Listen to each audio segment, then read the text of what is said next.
Good afternoon বন্ধুরা, চলে এলাম আবার একটা নতুন ব্লগ নিয়ে। তো চলে এসেছি বাড়ির ভেতরে, এই যে ফুল গাছের সামনে দাঁড়িয়ে ভিডিও করছি। তো গতকাল আরও অনেকগুলো গাঁদা ফুলের চারা নিয়ে আসা হয়েছে। তো এই গাছগুলো তো এভাবেই রেখে দিয়েছি, লাগানো হয়নি।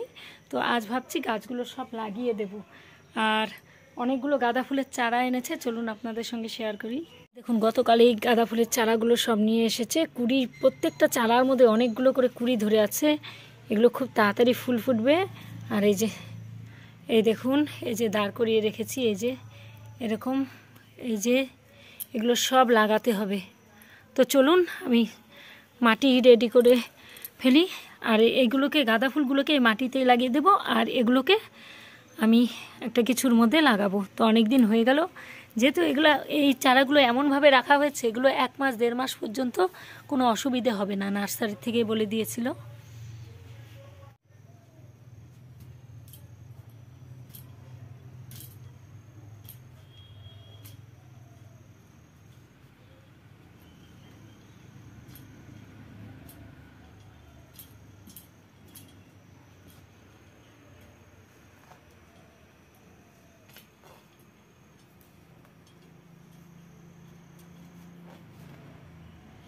বন্ধুরা, চলে এলাম গাছ লাগাতে।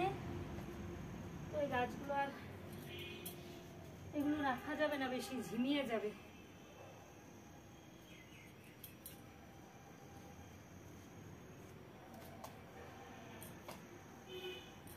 এত কষ্ট করে আনার পরে যদি মরে যায়,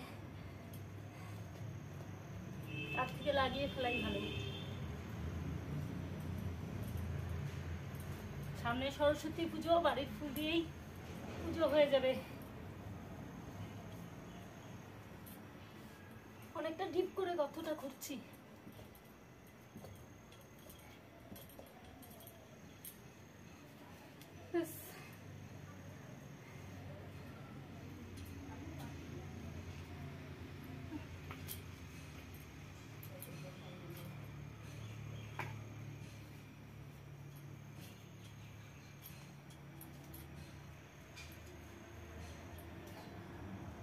একটু গ্যাপ দিয়ে দিয়ে চারাগুলো লাগাবো।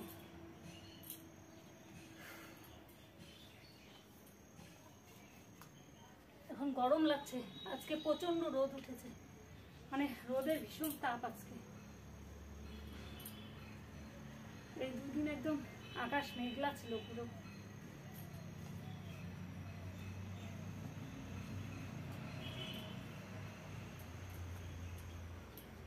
এই জায়গাটা ছায়া আছে, তো এর জন্য এখন গাছ লাগালে অসুবিধা হবে না। সকালের দিকে রোদ পায় এই জায়গাটা।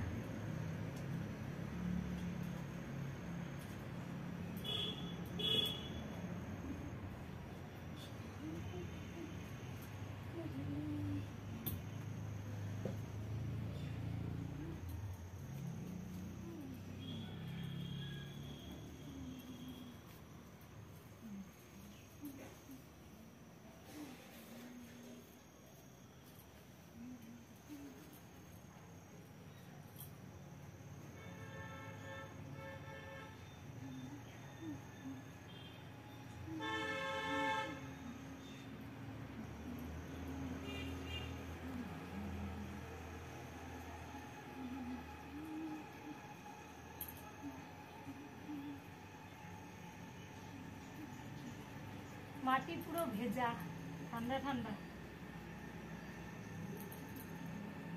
শীতকালে মাটিগুলো খুব ইয়ে থাকে, মানে ঠান্ডা ভেজা ভেজা। তারপরে হয়ে গেল লাগাবো।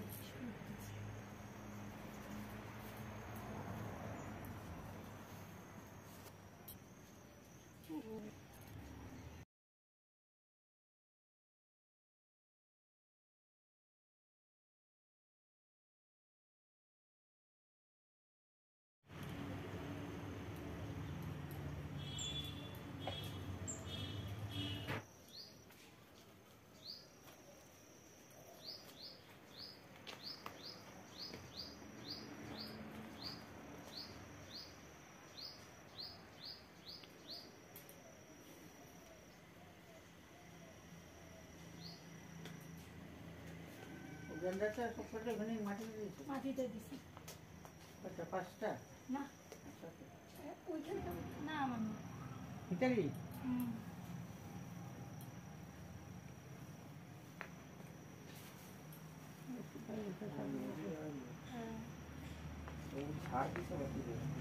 জানো আছে সার দিইনি, ওইগুলোর মধ্যে সার আছে। শুধু মাটি খৈল ভেজা রেখে দিব পরে খৈল। হ্যাঁ ওগুলো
গাছ লাগানো কমপ্লিট হয়ে গেছে। এই যে সমস্ত গাছগুলো লাগিয়ে দিয়েছি, ব্যাক ক্যামেরা করে দেখাচ্ছি। আর একদম হাত পা ধুয়ে আমার স্নান হয়ে গেছে অনেকক্ষণ আগে, স্নানের পরেই করলাম এগুলো। আর হাত পা ধুয়ে একদম ড্রেসটাও চেঞ্জ করে নিয়েছি, কারণ মাটির কাজ করেছি তো এই জামা কাপড় পরে থাকতে ভালো লাগে না, মাটি টাটি লেগেছে। মাটিগুলো ভালো করে মিশিয়ে টিশিয়ে আর যে কোটাগুলোকে আপাতত রঙের কোটার মধ্যেই দিয়ে দিলাম। এগুলোর পেছনগুলো সব ফুটো করে দিয়েছি, কারণ প্লাস্টিকের যে কোনো জিনিসের মধ্যে গাছ লাগালে না পেছনটা ফুটো করে দিতে হয়, তা না হলে জলটা যদি পাস না হয় তাহলে গাছ মরে যেতে পারে। এজন্য এগুলো করে গাছগুলোকে একদম ঠিকঠাক লাগিয়ে দিচ্ছি। আর গাঁদা ফুলেরও অনেকগুলো চারা লাগিয়েছি, এরপরে গোলাপ লাগানোর ইচ্ছে আছে, নানান কালারের গোলাপ। তো এই জায়গাটা এখন খুব সুন্দর লাগছে দেখতে। আর জল এখন দিলাম না, যেহেতু এখন দুপুর হয়ে গেছে তো গাছটা শুধু লাগিয়ে দিলাম। আর দুপুরে গাছ লাগাতে হয় না, কিন্তু যেহেতু এই জায়গাটা ছায়া ছিল আর মাটিটা একদম ভেজা, এজন্য লাগালাম। আর জল দিব বিকেলবেলা, যখন সূর্য অস্ত যাবে তার একটু আগ দিয়ে আমি জলটা দিয়ে দেবো, কারণ এই টাইমে গাছে জল দিতে হয় না, হয় সকালে সূর্য ওঠার আগে, তা না হলে বিকেলবেলা যখন সূর্য অস্ত যাওয়ার আগ দিয়ে যখন ছায়াটা পড়ে সেই টাইমে। তো দেখাচ্ছি কেমন লাগছে জায়গাটা। এই যে সব গাঁদা ফুলের চারাগুলো এখানে লাগিয়ে দিয়েছি, অনেকগুলো গাঁদা ফুলের চারা। এই যে সব মাটিতে লাগিয়েছি গাঁদা ফুলের চারাগুলো। আর এই জায়গাটা মাটি খুব ভালো, একদম নরম মাটিটা। এই যে অনেকগুলো চারা লাগিয়েছি। আর এই যে চন্দ্রমল্লিকাগুলো, এখানে এই গাছটা নিয়ে এসেছি। এই যে প্রচুর গাঁদার চারা লাগিয়েছি এখানে। এই যে সব ফুল ফুটবে, কুড়ি আছে সবগুলোতে। এই জায়গাটা কত সুন্দর লাগছে দেখতে, একদম বাগান হয়ে গেছে পুরোটা, একদম পরিষ্কার করে তারপরে লাগিয়েছি। যে পুরোটা দেখাচ্ছি, এগুলো সব ফুলের গাছ, এখানে যেগুলো আছে না সব ফুলের গাছ, এগুলো সব ফুলের গাছ। এটা ফুলের গাছ, এগুলো ফুলের গাছ, এগুলোতেও খুব শিগগিরই ফুল ফুটবে, থোকা থোকা ফুল।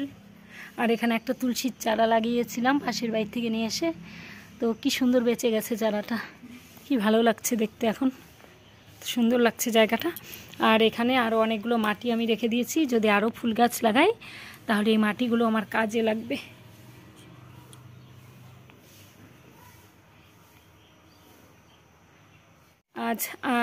আজকে রান্না করেছি মাছের ঝোল, আর করেছি ডিমের কারি ছেলের জন্য, ছেলে মাছ খায় না। সোয়েটার পরেছিলাম, সোয়েটার খুলে রেখেছি, বাবা কি প্রচণ্ড গরম, এগুলো কাজ করতে করতে একদম গরম লেগে গেছিলো, ওই জন্য সোয়েটার খুলে এগুলো করলাম সব। তো এখন ঘরে যাই, এগুলো কাজ হয়ে গেছে বাইরের, এবারে ঘরে যাই। গুড ইভিনিং বন্ধুরা, এই যে জানলা টালনা সব বন্ধ করে দিয়েছি, কারণ এখন আস্তে আস্তে ঠান্ডা পড়ছে। আর এখন যাব কাপড় তুলতে। এখনও বেলা অনেকটাই আছে, তবুও কাপড়গুলো তুলে ফেলবো, কারণ বাইরে যত দেরি হবে না কাপড়গুলো তত ঠান্ডা ঠান্ডা ভাব, কাপড়গুলো ঠান্ডা হয়ে যাবে, তখন মনে হবে ভিজে কাপড়, শুকনো হলেও ভিজে ভিজে মনে হবে। যাচ্ছি এখন কাপড়গুলো তুলে নিয়ে আসি, বাইরে যাই। আর আমাদের পাশের বাড়ির আর সামনের মাসে বিয়ে, তো মাঘ মাসে বিয়ে পাশের বাড়ির মেয়েটার, এই জন্য যে আমাদের বাড়ির সামনে বাঁশটা সব ফেললো, গতকাল ফেলেছে, আজকে ফেলেছে। এই আমাদের বাড়ির সামনের ফাঁকা জায়গাটাতে প্যান্ডেল হবে আমাদের বাড়িতেই, মানে সবাই ভাববে যে আমাদের বাড়িতে বিয়ে হচ্ছে, কিন্তু আমাদের পাশের বাড়ির তার পাশের বাড়ির যত বিয়ে সব এই যে আমাদের বাড়ির সামনে প্যান্ডেল করে করে হয়। খাওয়ার প্যান্ডেলটা সব আমাদের বাড়ির সামনেই করে এখানেই। একদিকে সুবিধা আছে, আমাদের বেশি দূর যেতে হয় না, বাড়িতেই প্যান্ডেল হলে কোনো অসুবিধে নেই। তো চলুন কাপড়গুলো আগে তুলে আনি। এখন আর রোদ নেই, ছায়া পড়ে গেছে, এখন এই যে কাপড়গুলো সব তুলতে হবে। আর এই যে আমাদের বাড়ির সামনে যে বাঁশগুলো ফেলেছে, আমাদের এই জায়গাটাতে প্যান্ডেল হবে, এই যে ফাঁকা জায়গাটা সামনের এই যে এতটা জায়গা আছে, এই পুরোটা জুড়ে প্যান্ডেল হবে। তো বন্ধুরা কাপড় তোলা কমপ্লিট হয়ে গেছে, এই যে ঘাড় ভর্তি কাপড় সব শুকিয়ে গেছে। আজকে প্রচণ্ড কড়া রোদ উঠেছিল, তা আজকের ওয়েদারটা খুব সুন্দর, প্রচণ্ড রোদের তাপ ছিল জন্য এক বেলাতেই সব কাপড় শুকিয়ে গেছে। কারণ কাপড় ঘরে নিয়ে যাচ্ছি, এগুলো সব গোছাতে হবে।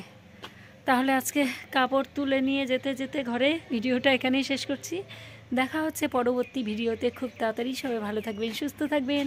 আর চ্যানেলে নতুন হলে যদি আমার ভিডিওগুলো আপনাদের ভালো লেগে থাকে তাহলে চ্যানেলটিকে সাবস্ক্রাইব করে পাশে থাকবেন, পরিবারের সদস্য হয়ে যাবেন। তো আজকের মতো টাটা, দেখা হচ্ছে পরবর্তী ভিডিওতে খুব তাড়াতাড়ি।